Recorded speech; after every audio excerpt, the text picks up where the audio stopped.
Bom, a quarta-feira, né? Estamos aqui começando mais um seminário de fundamentos. Tá? Dessa vez estamos só com uma participante por enquanto, mas como vai é a Priscila, só que como vai ficar no YouTube, acho que não tem problema começar e aí depois quem porventura ainda quiser assistir pode ver lá. Ah, Tá, o meu áudio não caiu ainda, isso é bom, é um bom começo. Então, ah, só para começar a relembrar, no vídeo anterior a gente viu com um pouco mais de cuidado sobre o que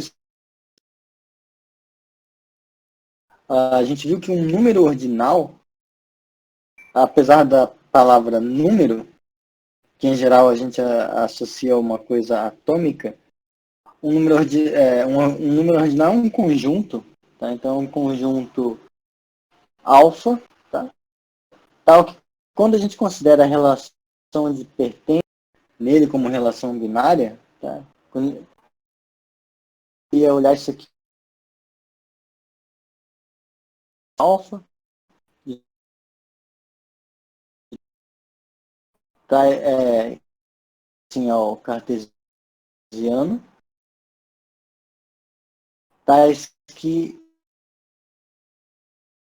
se pegar a relação de pertinência e transformar ela e considerar ela como uma relação binária no, no conjunto alfa em questão. Daí, para ser um ordinal, o que se exige alfa seja um conjunto transitivo e esse significa que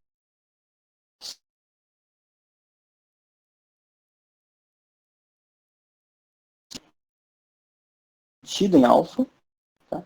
Que é você dizer que todos os elementos do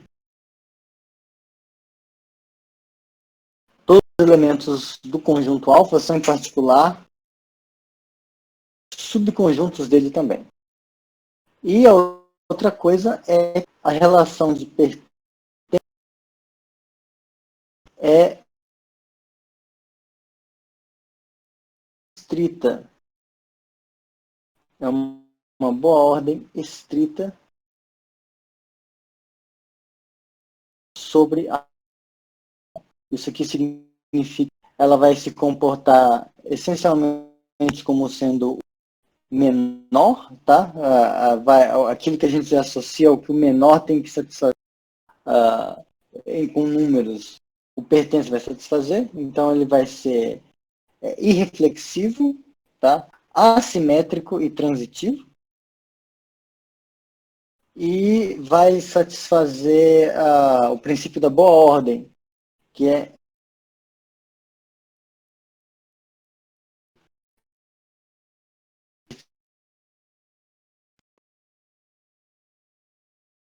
e para, né? Essa diferença do Brasil existe um S tal que para todo pertence ou é igual ao X, ou explicitamente você diz que tem um menor elemento com respeito à ordem do pertence. Então, essa é a definição seca de ordinal que a gente viu. Tá? Aí, coisas que a gente relativamente, de modo relativamente breve, mas são coisas que você faz a conta uma vez na vida e depois segue adiante. A gente a zero, o vazio que a gente chama de zero, né? Tanto faz. A gente viu que isso aqui é um ordinal vacuum, tá? Aí a gente viu que se alfa, bom, então quando a gente faz isso aqui, alfa definido como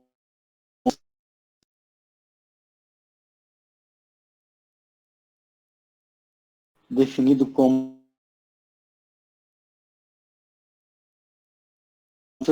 a gente viu que também vai ser um número ordinal, tá? Em particular, esse cara, esse alfa agora vai ser o maior elemento do alfa mais um, tá? Ele é maior que todo mundo que veio para trás. Aí, com isso, a gente observou que todos os números naturais são ordinais. Que, aliás, me lembra que a gente falou dos números naturais. Só que também dos naturais, que é importante lembrar, a gente viu que o axioma do infinito dá para a gente, né? Que é um conjunto, já que eu já defini o zero ali, é um conjunto tal que o zero é um conjunto e o C. Então existe um conjunto assim, opa, x, então x,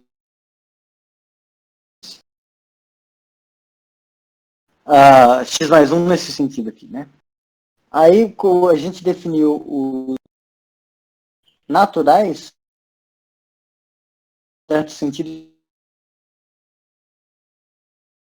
de todos indutivo.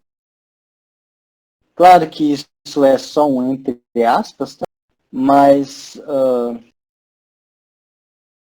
como todo conjunto indutivo tem interseção entre si, em certos, porque todos eles têm que conter o zero como elemento, meio que a gente pode definir essa interseção, embora esteja percorrendo uma coisa grande demais. Esse conjunto de índices aqui, J indutivo, tem muito conjunto indutivo, mais do que a gente pode contar em certo sentido. Um dia vai ficar claro isso. Mas explicitamente foi assim. A gente sabe que existe um indutivo, então a gente tem um indutivo fixado, tais que esse x em particular pertence a todos os indivíduos que existem.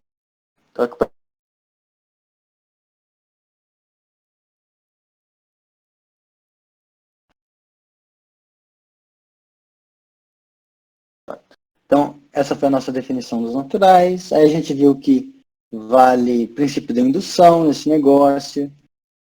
Com algumas outras argumentações, a gente viu que é bem ordenado. Tá?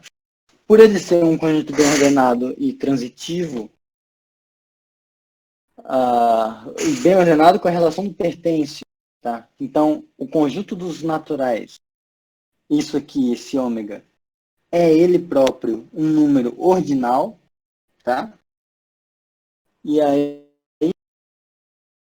a gente começou a dar os saltos seguintes. A gente observou isso aqui, ó. Ômega mais um, final pela outra observação, a gente pode pensar como sendo aqui, 0, 1, 2, 3. Todos os naturais enfileiradinhos. E aí, depois de que passou todos esses infinitos naturais, a gente coloca bolinha maior que todos, na ordem é maior que todos os outros, que é o ômega. Então, isso aqui é o ômega, a coleção de todas essas coisas é o ômega mais 1. Tá? E aí, quando a gente faz uma coisa,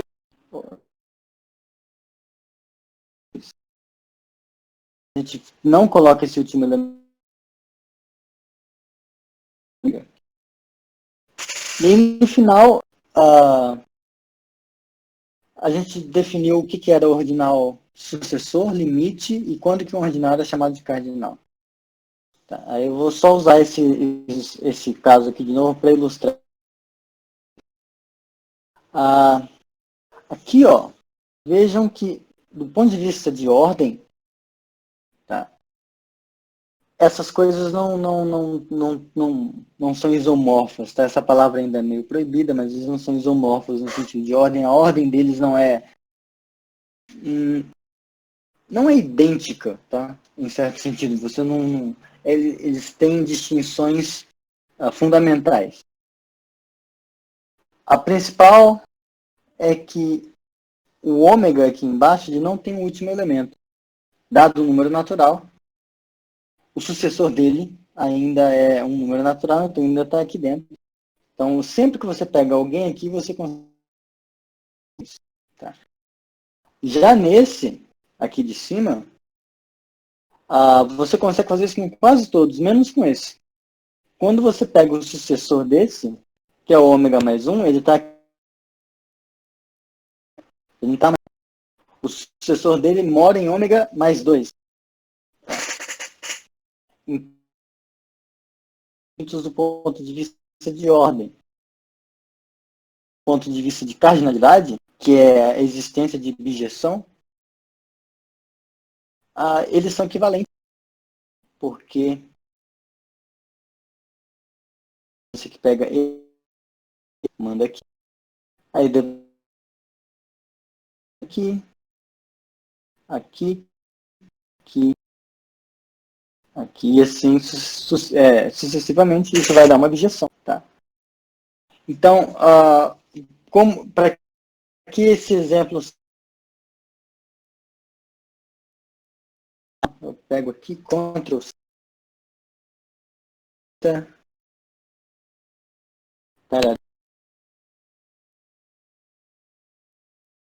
nossa, isso é muito massa.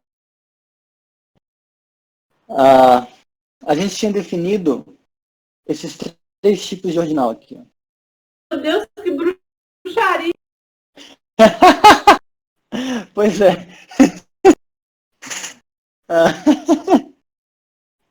Então, isso porque eu nem comecei a falar do axioma da escolha, que vai ser o próximo tema. Aí vai ter bruxaria. Mas tá. A gente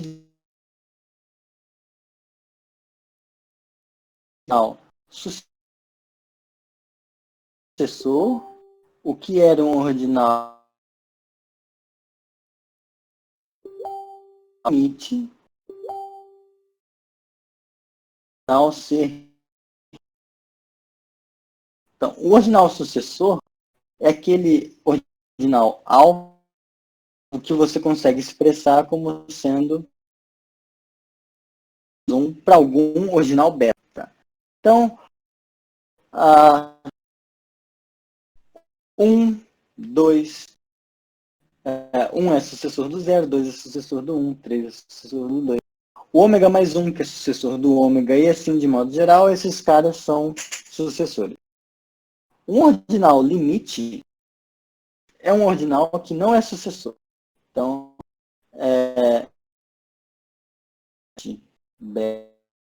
tal que beta mais 1. Então, o 0 é um ordinal limite.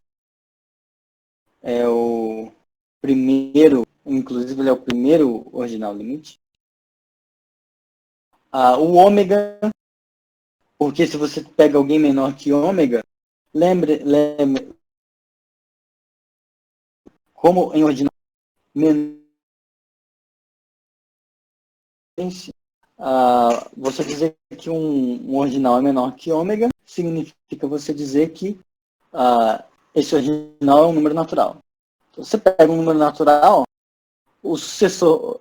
Então, você pega alguém menor, esse menor tem que ser um natural. O sucessor dele é um natural que ainda está aqui. Então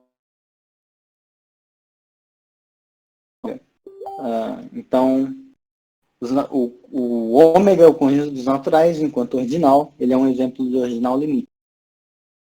E aí o cardinal é aquele tipo de ordinal que ele, no ordinal conjuntinho dele, tá? Não é um cara menor que ele com uma bijeção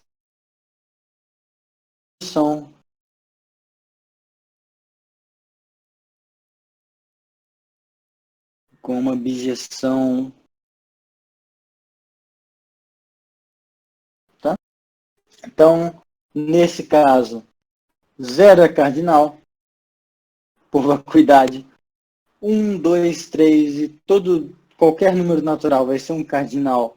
Isso é um exercício relativamente chato, mas que pode ser feito uma vez na vida, tá? O ômega também, pelo mesmo motivo anterior. E o ômega mais e o ômega mais 1 não é cardinal, porque a gente acabou de ver que existe um cara menor que ele que admite uma objeção com ele, tá? Então, isso foi essencialmente o que a gente viu no último vídeo. Eu fiz com um pouco mais de calma porque eu acho que ficou um pouco apressado da outra vez. Só antes de falar as coisas finais sobre que eu não destaquei na ocasião, eu não destaquei com a devida ênfase, tá? Dados a beta, isso eu cheguei a mencionar, mas pode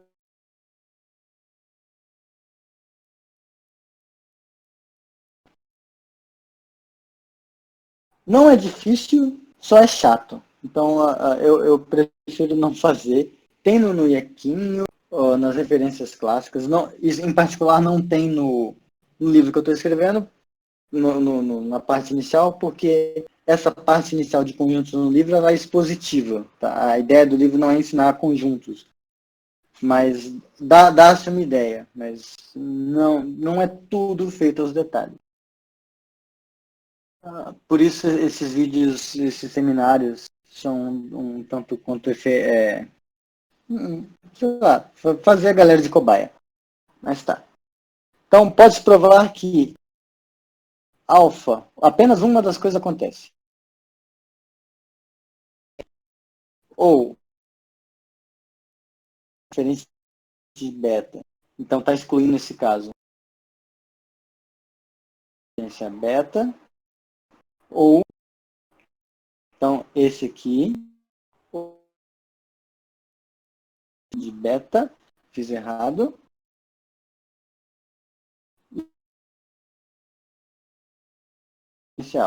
Então, em certo sentido, se a gente pensa no pertence como sendo um menor, né? Isso aqui está falando que dados quaisquer conjuntos, dois conjuntos que satisfazem a condição de ser ordinal, ou ambos são iguais, ou um é menor que o outro, ou o outro é menor que um. Tá? Então vale uma tricotomia nos ordinais. Tá? E aí, disso em particular, a gente ganha o direito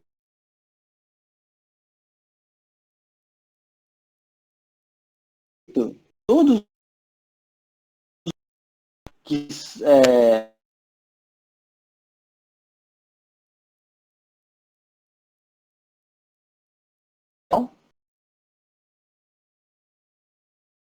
um número ordinal, como conjunto, a gente pensa como sendo a coleção de todos os ordinais menores. Tá?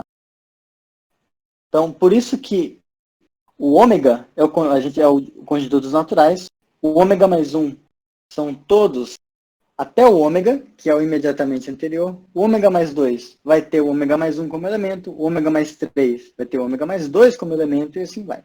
Tá? Bom, Posso prosseguir?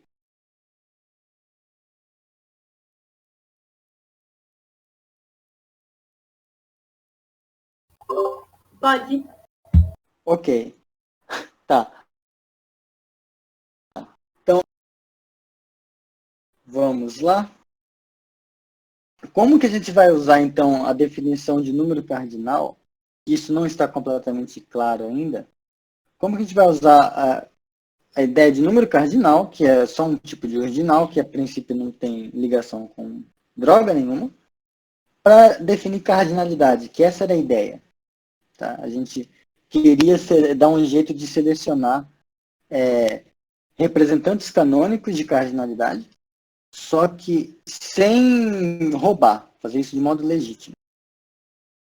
Então, a primeira coisa que a gente vai observar é o seguinte.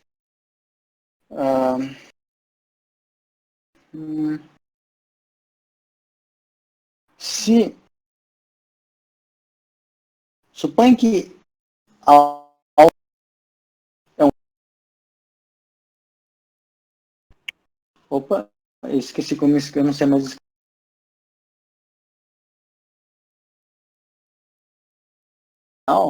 A gente tem o junto aqui, ó.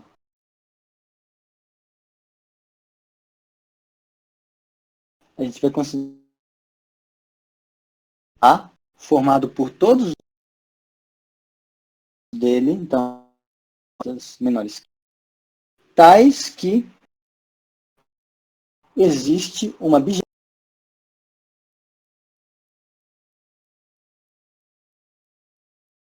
A gente pode expressar isso. Tá usando aqui a gente está usando o axioma da separação, tá? O alfa é um conjunto, tá? Isso aqui é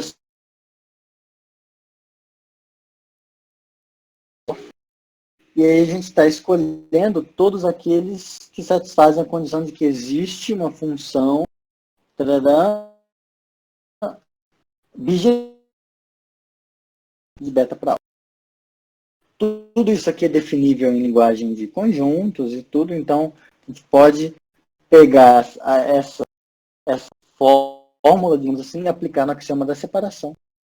Então isso dá para a gente subconjunto. Agora, a gente tem dois casos.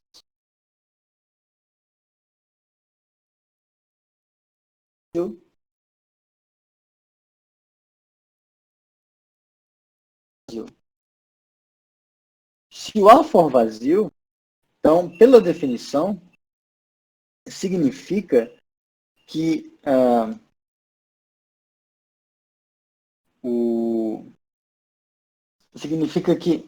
perdão, o próprio alfa, o alfa é um número, porque ele está dizendo que não existe nenhum cara menor do que ele com objeção com ele. Então, se isso aqui é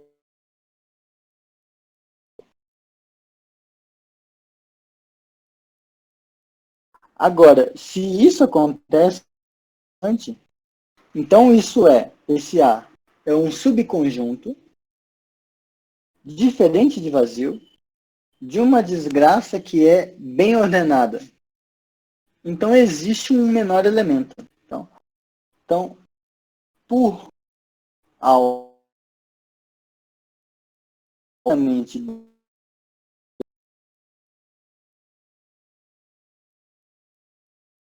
e essa bagacinha aqui ser não vazia, existe um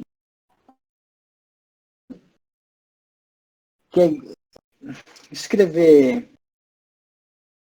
Eu não vou escrever o mínimo ainda. Aliás, eu escrevi mínimo no texto e eu não tinha definido mínimo. Vou até. Então, existe um alfa zero que pertence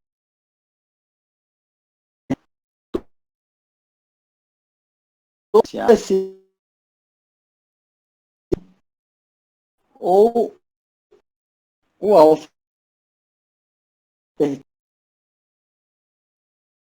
Em outras palavras, esse conjunto aqui, A, quando ele é não vazio, ele tem um menor elemento. Existe um menor ordinal dentro dele.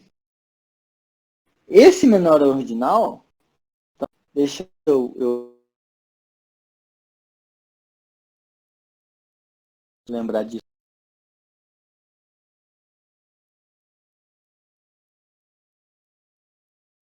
Então, Lá vai a bruxaria.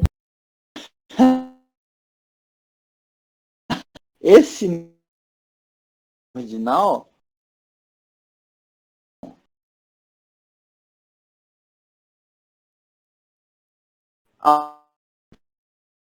é cardinal.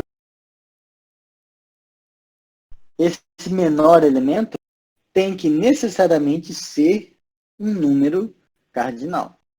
Porque se ele não fosse,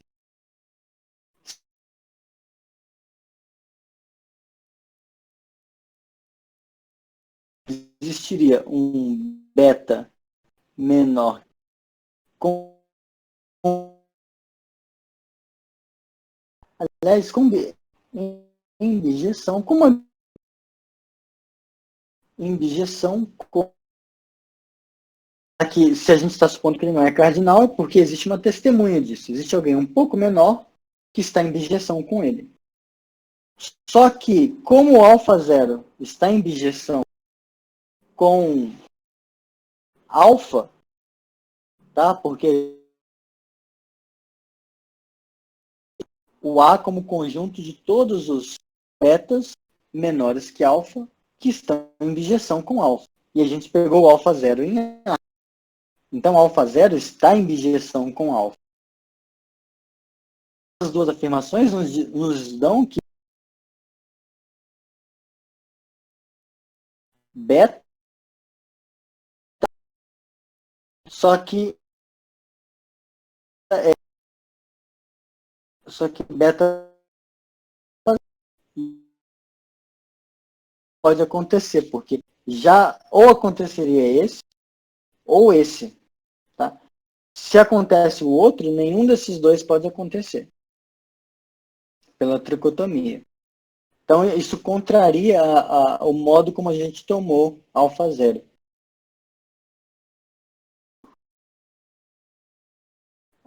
Não existe esse beta, então alfa.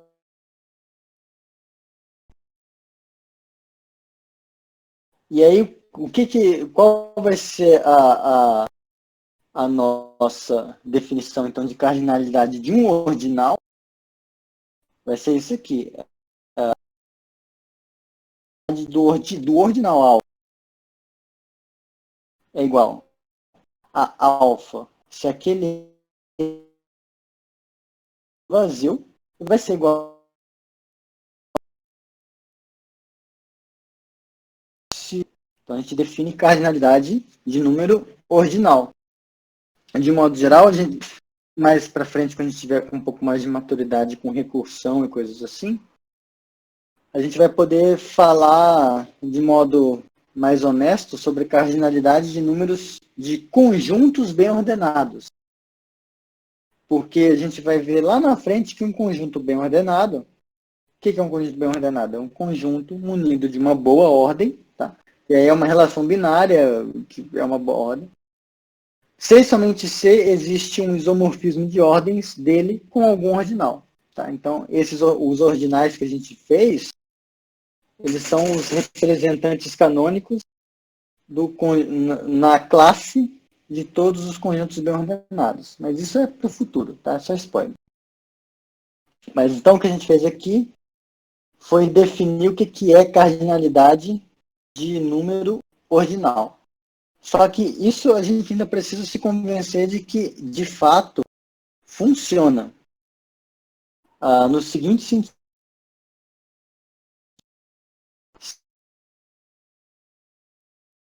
Se e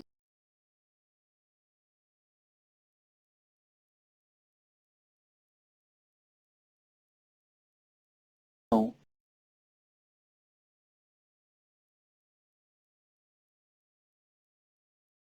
Então, quando a gente tem uma construção para cardinal do gama e faz a mesma construção para cardinal do alfa, Então, antes de justificar isso, ficou alguma coisa muito confusa para trás, Priscila?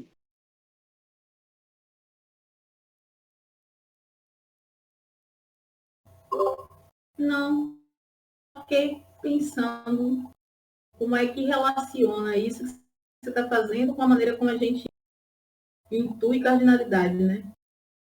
Só isso. Mas a explicação tá clara. Deu para entender. Tá, o ponto que eu vou atacar vai ser isso que você falou vai ser o próximo ponto, tá? Mas daí, para mostrar que isso aqui acontece, deixa eu mudar a cor.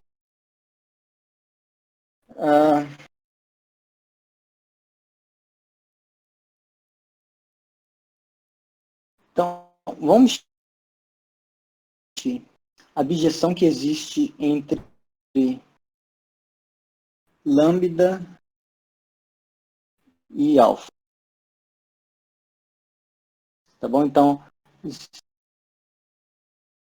como a gente está supondo que eles estão, existe uma. Então, vamos xingar ela de F. Agora,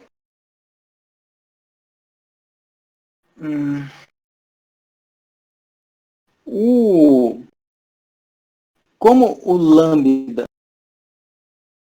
ele está em bijeção, como o cardinal de lambda está em bijeção com isso aqui dá para gente que esse cara tá como isso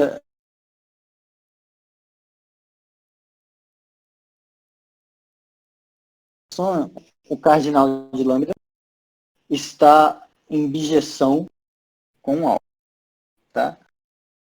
Só que, peraí, deixa eu só ver um negócio aqui.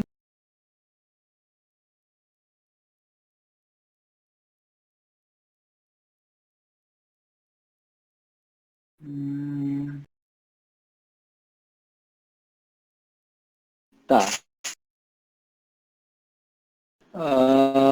O mesmo argumento vai dizer para a gente que o alfa, o cardinal do alfa, são com um alfa.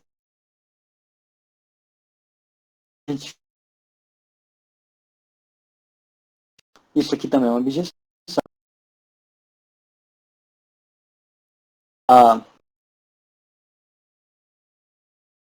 E o cardinal do lambda está em bijeção com alfa e o cardinal do alfa está em bijeção com lambda.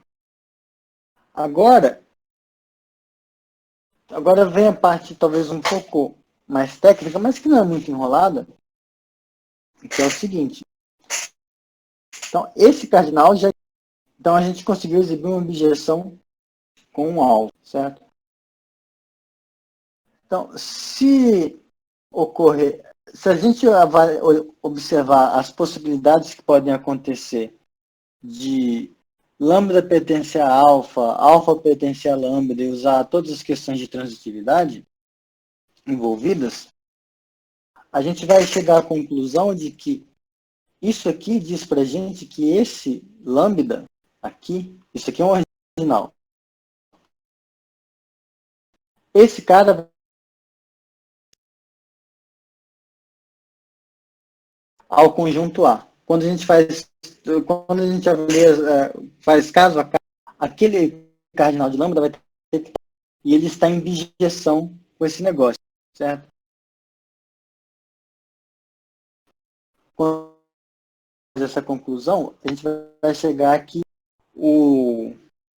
por estar em bijeção e pertencer por essa coisa pertencer ao A, ele tem que o menor elemento daquela coisa tem que ser menor ou igual que tem que ser menor ou igual que qualquer elemento do A. Então, em particular, a gente vai concluir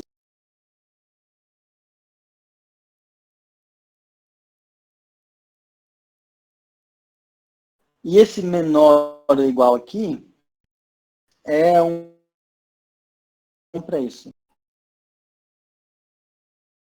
Tá? Eu já estou meio que pondo a carroça na frente dos bois. Tá?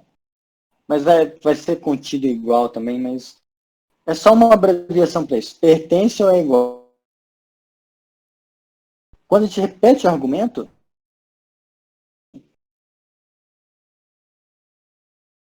então, ou pertence ou é igual. O único jeito dessas duas coisas coexistirem é se elas forem iguais. E aí a gente conclui que os... Aliás, o meu gama virou lambda. Agora que eu percebi.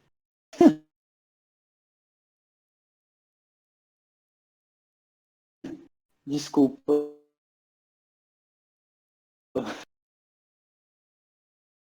Pronto. Agora talvez faça mais sentido. Ah, mas é um pouco mais técnico, mas a ideia no fundo é essa. Tá? Dava para entender já, por isso que eu me interrompi. Ah, tá bom.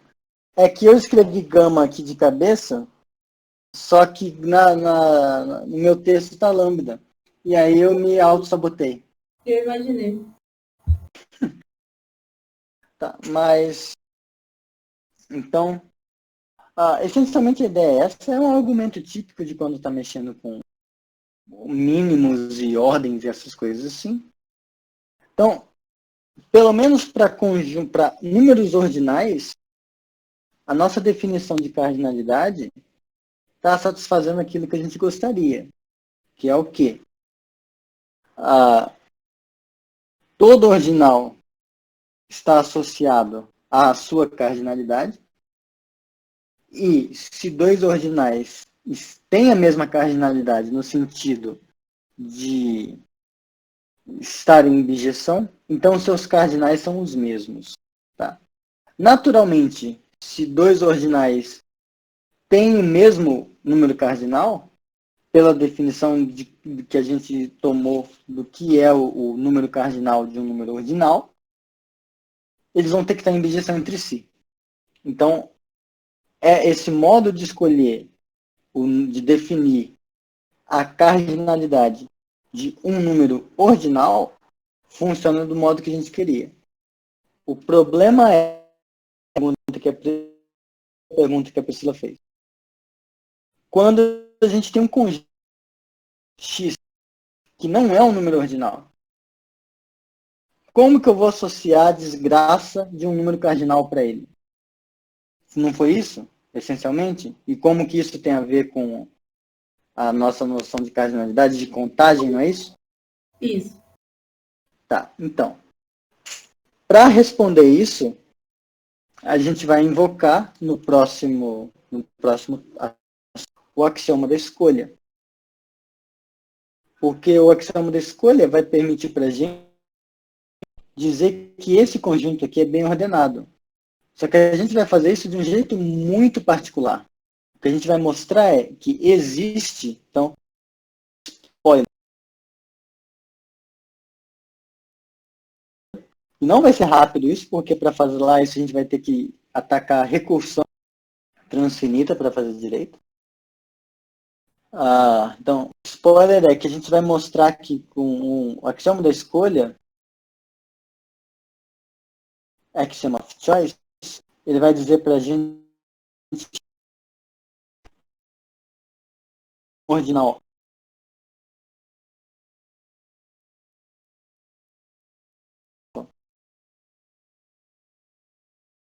x estando em bijeção com alfa, eu pego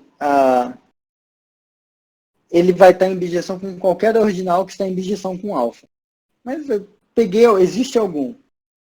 Esse ordinal tem um número cardinal que a gente definiu agora. E esse número cardinal independe da escolha do ordinal que esteja em bijeção com ele. Então, qual vai ser a cardinalidade do x? Vai ser exatamente a cardinalidade de algum número ordinal com o qual ele tem a mesma cardinalidade. soa redundante, mas na hora que a gente for fazer a prova,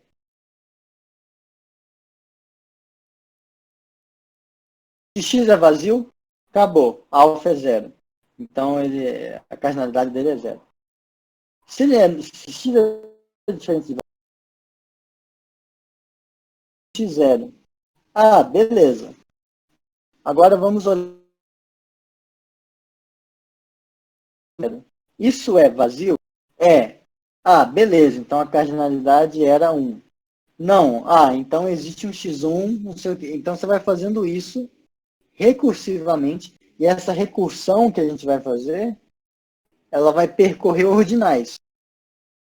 Então é a parte técnica de falar por que a gente pode fazer isso, fazer esse processo transfinitamente, tá? Mas a gente vai poder fazer isso. E aí, em algum momento, esse processo de escolha acaba. Acaba em algum ordinal. Aí a gente pega esse ordinal, pega o menor ordinal onde isso acaba, por exemplo. E acabou, pronto, encontramos o alfa que está em bijeção com o x. E aí, beleza. Assim, no fundo é o que a gente faz para contar. São as escolhas. O único problema é formalizar isso porque as escolhas podem ser infinitas. E aí a gente precisa da axioma da escolha e tem que fazer esse processo com cuidado, mas a gente vai chegar lá com calma. Respondeu um pouco mais?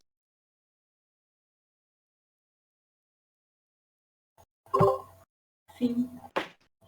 Os números naturais, cada número natural em si, ele é que tipo de número mesmo? Ordinal? Para finitos coincide. Ordinal e cardinal é a mesma coisa. Isso, para finitos coincide.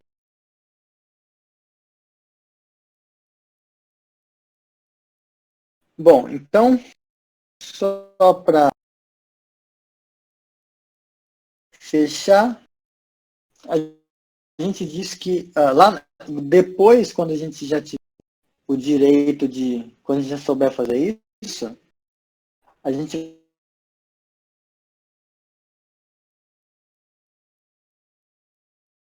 de um alfa ordinal que está em bijeção.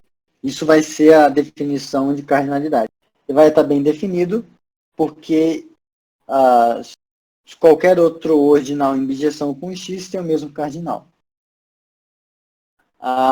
E aí a gente vai dizer que x é finito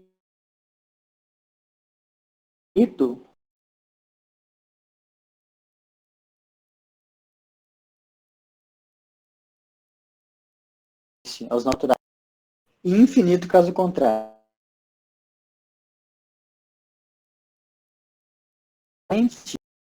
A gente vai ver como abrir essa definição de modo a ser equivalente às coisas que a gente está acostumado com ser finito, infinito ou não. Infinito, tá? Mas a gente ainda não tem o completo direito de fazer isso, porque a gente ainda não viu isso, tá? Então acho que, sem mais delongas, eu posso...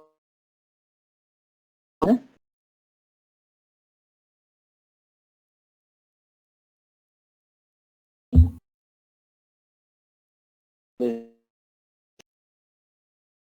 Eu lembro a primeira vez que eu ouvi falar sobre esse negócio, eu achava que era algum tipo de princípio lógico que tinha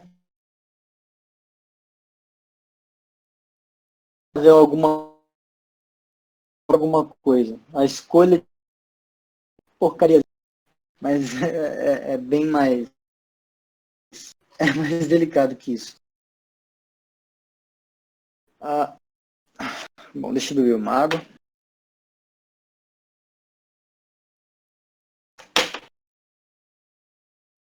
Pois bem. Então, eu gosto de atacar o axioma da escolha pensando primeiro nos contextos onde a gente não precisa dele. que aí isso ajuda, talvez, a entender um pouco melhor quando que a gente vai precisar dele. O que eu quero dizer com isso? Bom, se a gente tem 2y, a gente já sabe o que é o produto cartesiano. Se a gente tivesse agora 3 conjuntos,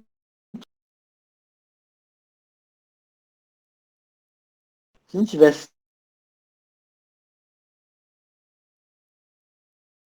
y, a gente poderia, a gente tem o direito de falar, eu quero fazer o produto cartesiano desses 3. Bom, mas aí tem o problema, a gente só definiu par ordenado, a gente não definiu o que é uma tripla ordenada. Tá? E na hora de definir a tripla ordenada, a gente pode fazer, digamos que, se a gente já soubesse fazer recursão, a gente poderia fazer assim, o conjunto, a gente ia pegar uma coisa. Então, o que a gente ia interpretar como sendo uma tripla ordenada? Assim. Só que também há o direito legítimo, por assim dizer, de fazer essas coisas.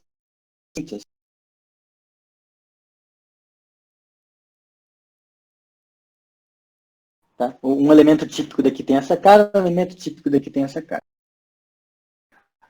Em algum momento no futuro, talvez esses vídeos alcancem teoria de categorias. Não, eu espero que isso não aconteça, porque para isso acontecer é sinal de que o isolamento social está durando muito mais muito mais do que eu gostaria. Mas se chegar, bom, chega lá e a gente vai ver que essas coisas são isomórficas. Pode indicar que você continuou fazendo os seminários, mesmo assim, mesmo quando retornar. Isso. Tá. Então, a gente correspondência aqui que pega esse par, porque isso aqui é um par, né? É um par cuja primeira coordenada e a segunda é um conjunto.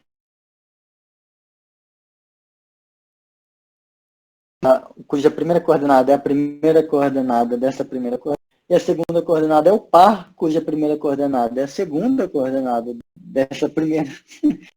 E a segunda é a segunda desse. Isso é uma objeção e tal, tudo bem.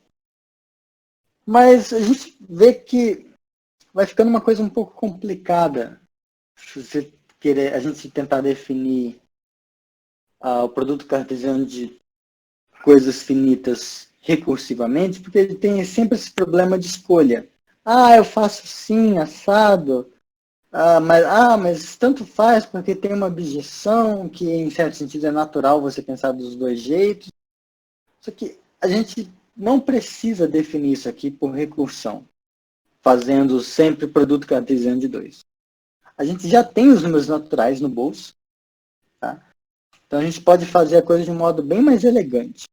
Tá? O que eu vou propor é o seguinte.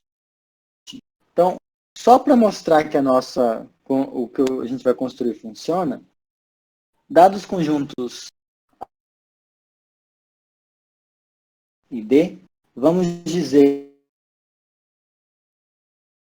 A cartesiano é, por definição,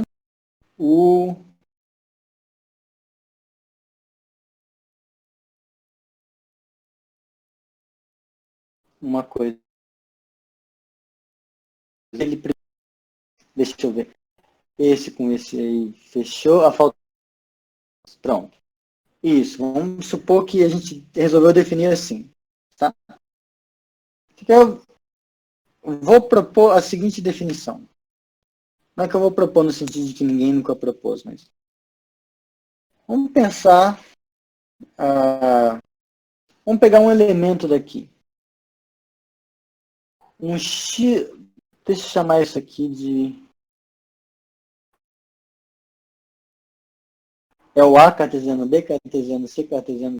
Então, se a gente pega um X que pertence a E, então esse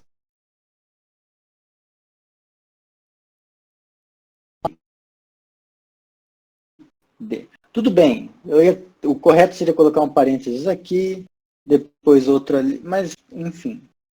Vou escrever só assim que dá para o gasto. Então, aqui está um elemento típico do E, certo? Agora,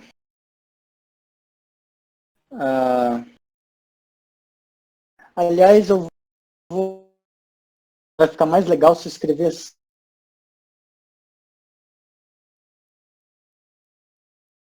Desculpa, eu estava me sabotando de novo. Eu já pensei nisso, mas eu não leio. E aí, escrever assim, a 0, 2. Ah, e o E vai ser o cartesiano. Um cartesiano. Perdão pela. Então, 1 a 0, a 2, a 3. E o que de interessante há sobre a 0, a 1, a 2 e a 3 é que o E para cá e pertencente 0, 1. Tá. Se eu fosse muito chato, eu podia escrever assim, né? Mas eu acho que é forçar demais a barra. Então,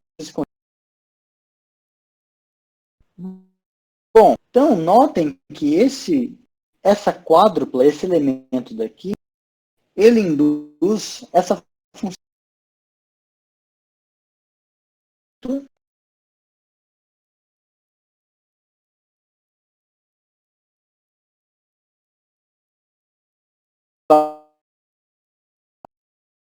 Aliás, como é finito, eu vou escrever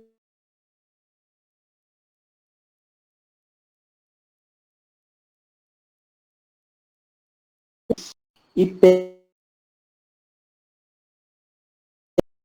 justamente no responder. O interessante dessa função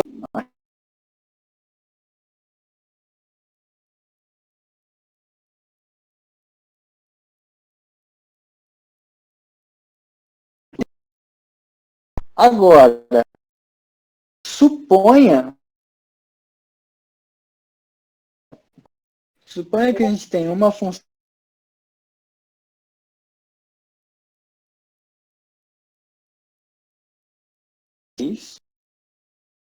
e vai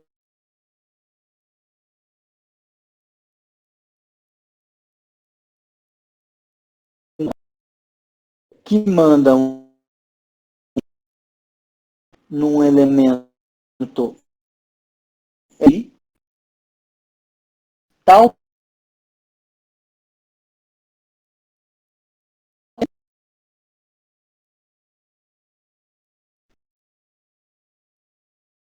1, 3. Se a gente tem uma função dessa forma, tá? Essa função a gente consegue fazer corresponder a essa função responder. Opa, aqui a mesa. Como que estava? Tava assim. Essa função a gente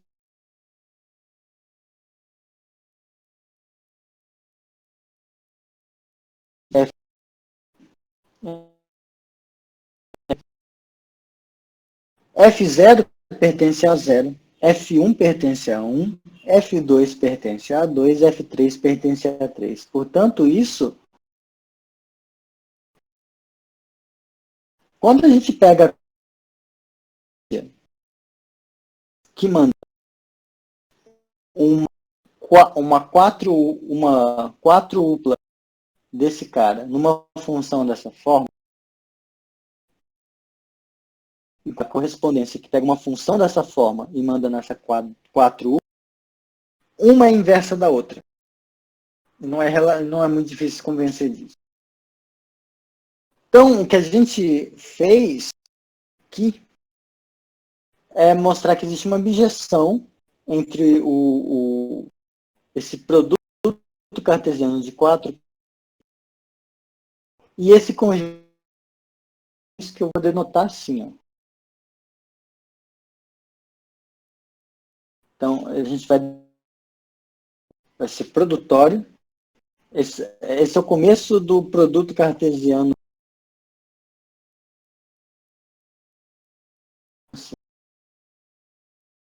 Com produto cartesiano arbitrário. Aí,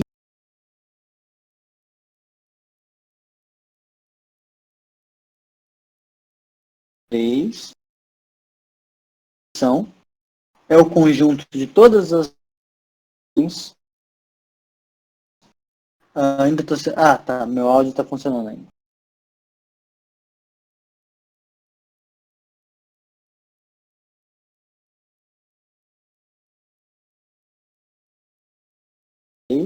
É o conjunto de todas as funções. Eu vou abusar. Então, quando a gente escreve lembra que quando a gente tem um negócio é o conjunto de todas as funções de x em y. Então aqui, pego o conjunto de todas as funções que saem desse conjunto, 0, 1, 2, 3, e chegam aqui, tais que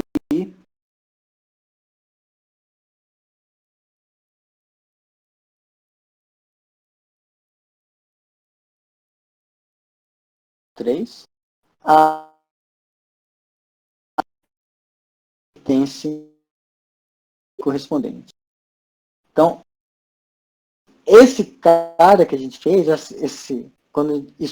a definição disso aqui, não é só que chama da separação, tá? Eu peguei todas as funções saindo desse conjunto de índices e chegam nessa união e separei aquelas que têm a feliz propriedade de que a f do i pertence ao AI correspondente. Tá? Simplesmente isso, porque esse conjunto existe, nenhum problema. E aí, esse negócio que... Então, vou colocar aqui o 0. Eu tinha chamado de E, né? Então, para produtório hiper. Então, uma upla. O negócio está sendo ligado asquerosamente. Pega uma e manda na função induzível. Isso é uma objeção. Tá? E, bom, meio que independe do modo como a gente vai definir esse produto cartesiano finito da ordem dos parênteses. Não vai importar, porque quando a gente pensa como função, a função ela meio que ignora a ordem e ela atrela ao próprio elemento do índice. Tá? Então, isso é um jeito de você fazer produtórios finitos sem usar recursão. É bem legal, eu acho.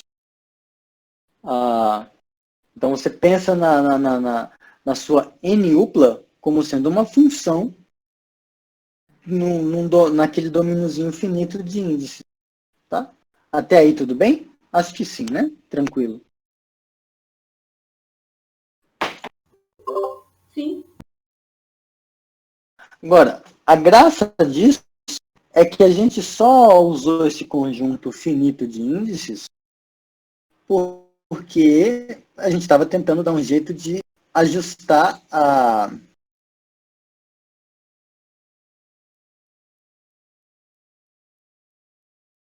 Mas nada impede que a gente faça isso aqui, ó. A gente vai dar sentido para esse de AI com hipertensão onde esse isão é um conjunto qualquer. É isso que a gente vai fazer. Que horas são? 6h13. Então, após deliberações, o vídeo já está com 1 hora. E assim, como o público hoje, em particular, da versão ao vivo, né, envolve só pessoas que meio que já sabem disso, se eu definisse esse produtório arbitrário aqui agora, no próximo vídeo eu ia acabar, como já está perto do final, eu ia acabar relembrando. Tá? Então, vou aproveitar que a gente fez esse gancho do finito, do produtório finito, deixar então para no próximo usar ele como gancho para definir o produtório qualquer, tá? E aí a gente vai entrar com o pé até a canela no axioma da escolha, porque a gente vai ver que o axioma da escolha é equivalente, é uma das versões clássicas dele. Ele é equivalente à afirmação de que se cada um desses AIs é finito, é diferente de vazio, então o produto de todos é diferente de vazio. Mas eu não vou me alongar mais, a gente vê isso na semana que vem, tá? Então espero que se divirtam no YouTube e até a próxima. Valeu pela presença, Priscila, e até a próxima. Até, tchauzinho. Tchau.